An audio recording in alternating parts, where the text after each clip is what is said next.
I hope this video finds you well. My name is Alicia, and I'm excited that you are here for all things book, boudoir, and also living life as a single woman after 30. After 40. What am I talking about? After 30. Excuse me. 40. I am 40 right now. I want to talk to you about a dark romance book that kind of like knocked me on my ass. And it knocked me on my ass because I don't think I was prepared to just be in this space where I'm like, this is crazy, but I'm going to continue to read it. So I want to talk to you about this book right here, which is called Ember, a mafia romance by Naima Simone. Now, if you read the first book in this series, this one shouldn't really like be anything serious for you, but I will say that I was not prepared. Picture this, right? You have a young lady named Ember, and Ember is at her father's funeral. The problem is that her stepmother hates her. Like, if she could get rid of her, she would. She feels wholeheartedly that she's not even her father's daughter, and that her two sons are the real heirs to this whole conglomerate, fashion house, drug business.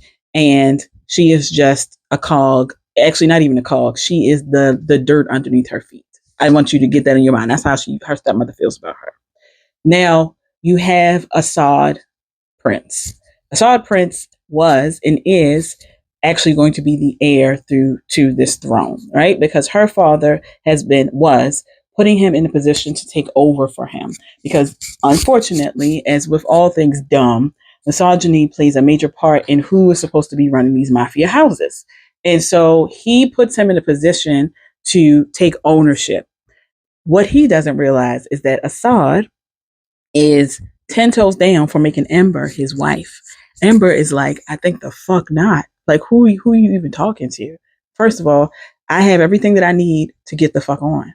I'm going to give you all of the information that you need to be able to get the drugs that we are running, because she created them, because she's brilliant. But outside of that, I've been waiting for this man to die so I can get the fuck on. And what am I going to do? I'm going to get the fuck on. Does she do that? No. You know why she doesn't do that? Because one, Assad, who was a psycho, threatens the people that she loves the most. Three other scientists that have been working with her for years. The only three people that she truly loves outside of her godfather, who was her father's right-hand man.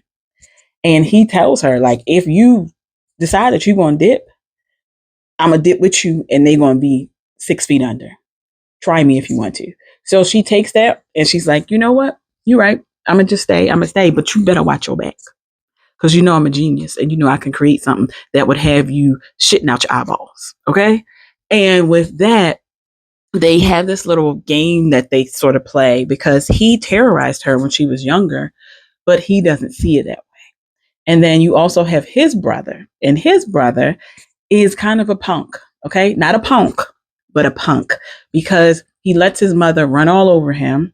He doesn't stand up to anyone in his family. Even though his brother loves him, there are still levels to how much he's willing to do in order to preserve what he needs to preserve, because he feels like he should be the one in control and not his brother, Assad Prince. This book takes on a lot of topics, okay? So trigger warning. I need you to know torture is a part of this book. It really is. Drug use is definitely in this book. You also have, oh my goodness, child abuse in this book.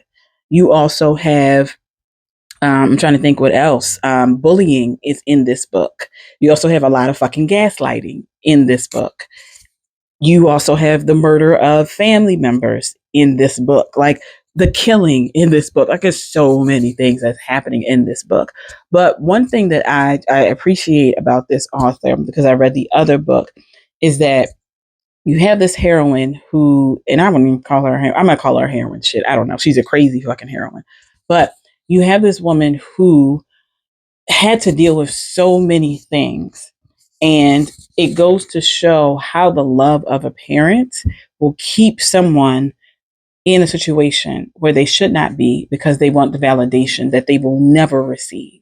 And instead of them getting that validation, they keep doing things to make this parent want to love them, to make them want to say, I see you. and they don't. And then when is enough enough? And unfortunately for Ember, it was too late at that point. I At first, I ain't gonna hold you. I was really, really like, should I finish this? Because I felt like Assad, who they called Prince, was gaslighting her. And he kept making it seem as if she could not go through all these traumatic things and keep talking about it.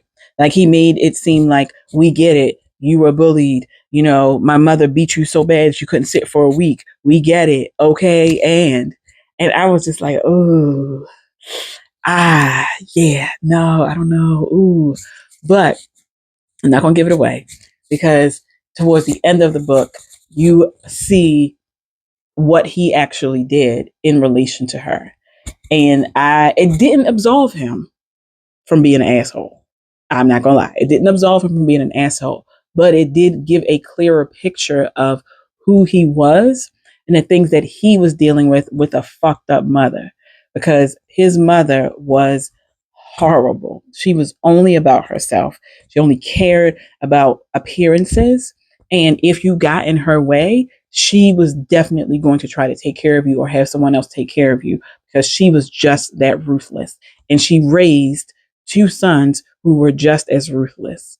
And it goes to show you how one person, a parent, can change the life, good or bad, indifferent, of children, that they become monsters, like truly become the very fabric of evil.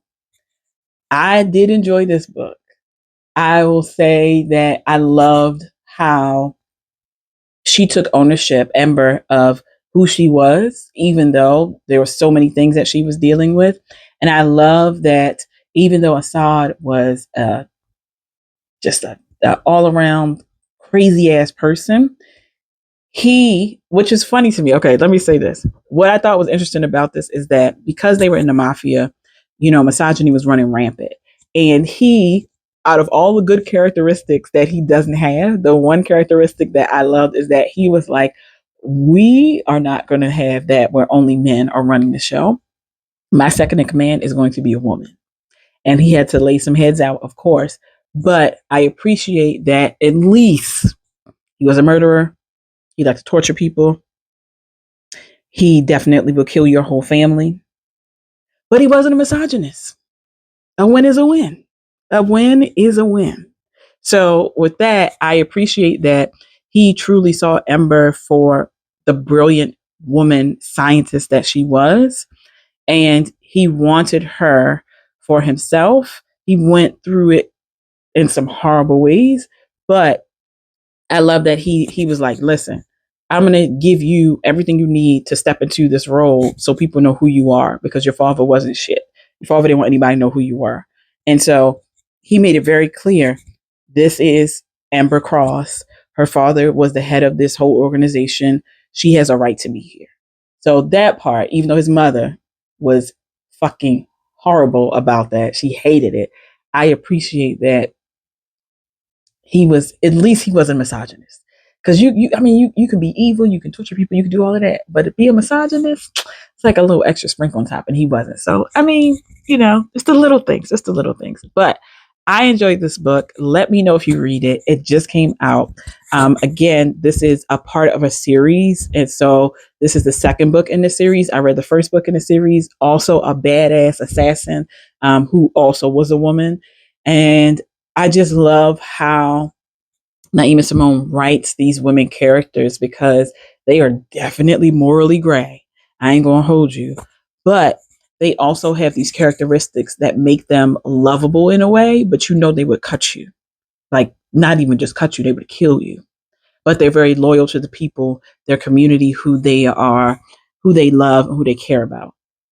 But they are definitely killers. They will. So it was interesting to see how in the first book in the series, you have someone who uses her tools, her hands, her weapons to kill people. And then you have Ember here in this story who will use science to get you got, like, in horrible ways.